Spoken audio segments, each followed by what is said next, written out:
Shalom Bapak Ibu Saudara-saudari terkasih, sidang jemaat yang diberkati Tuhan. Saudaraku, dalam Suara Gembala kali ini saya akan bacakan Yesaya 30 ayat yang ke-15 sampai ayat yang ke-16. Dua ayat yang seringkali dimunculkan, seringkali disitir. Nah, kita akan coba renungkan dua ayat ini. Sebab beginilah firman Tuhan Allah, yang Maha Kudus Allah Israel. Dengan bertobat dan tinggal diam, kamu akan diselamatkan. Dalam tinggal tenang dan percaya terletak kekuatanmu. Tetapi kamu enggan.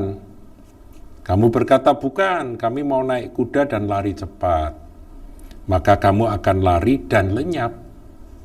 Katamu pula, kami mau mengendarai kuda tangkas. Maka para pengejarmu akan lebih tangkas lagi. Ini adalah firman Tuhan, saudaraku. Latar belakang dari firman yang disampaikan oleh Nabi Yesaya ini adalah umat Tuhan pada waktu itu terdesak dan mereka mencari pertolongan kepada Mesir atau Fir'aun. Saudara, ini adalah sebuah gambaran dan ini berlaku bagi kehidupan kita sebagai orang-orang percaya. Sebagai anak Tuhan, ketika ada problem besar, ada masalah, apa yang harus kita lakukan? Nah, firman ini bicara. Ada masalah, ada tekanan, ada ancaman, ada persoalan, jangan menjadi seperti apa yang dilakukan oleh orang Israel pada waktu itu. Nggak tanya Tuhan, nggak berdoa, nggak cari Tuhan, langsung mereka mencari Fir'aun, lari ke Mesir, mencari perlindungan, pertolongan kepada Firaun. Dan itu membuat Tuhan sakit hati, membuat Tuhan itu sampai akhirnya mengucapkan akan firman ini melalui Nabi Yesaya. Ya, kita coba dalami, saudaraku, ya, ayat 15. Sebab beginilah firman Tuhan Allah, yang Maha Kudus Allah Israel. Jalan dari keselamatan, kelepasan, pertolongan itu pertama dengan bertobat. Jadi ketika persoalan datang, saudara, yang pertama kali harus kita lakukan adalah duduk diam di bawah kaki Tuhan, izinkan Roh Kudus menyatakan kesalahan apa yang telah kita buat. Apakah ada dosa, apakah ada pelanggaran, apakah ada perkara-perkara yang Tuhan tidak berkenan yang kita lakukan. Nanti Tuhan akan tunjukkan, Tuhan akan nyatakan, dan setelah itu kita harus bertobat.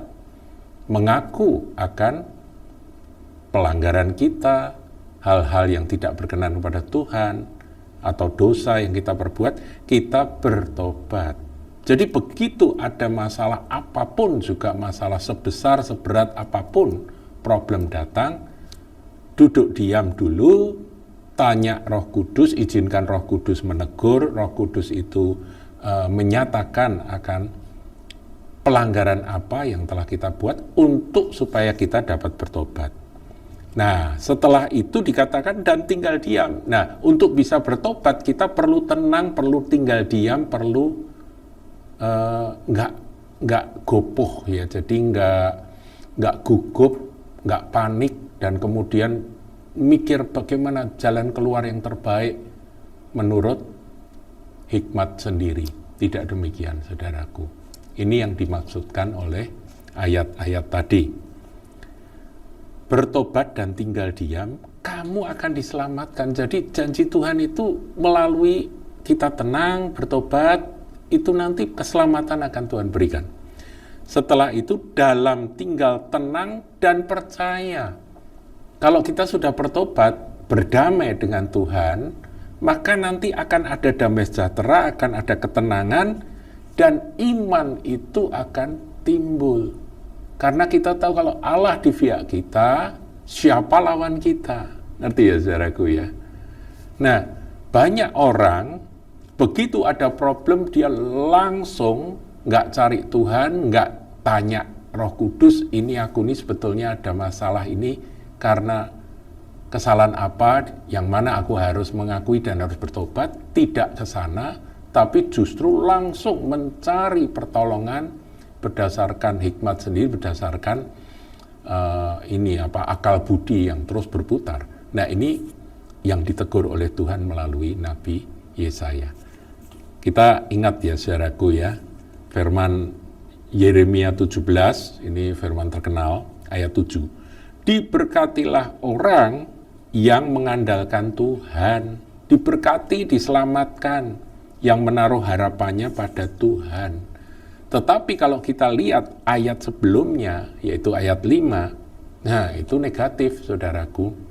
Beginilah firman Tuhan, terkutuklah orang yang mengandalkan manusia, yang mengandalkan kekuatannya sendiri, akal pikirannya sendiri, kepinterannya sendiri.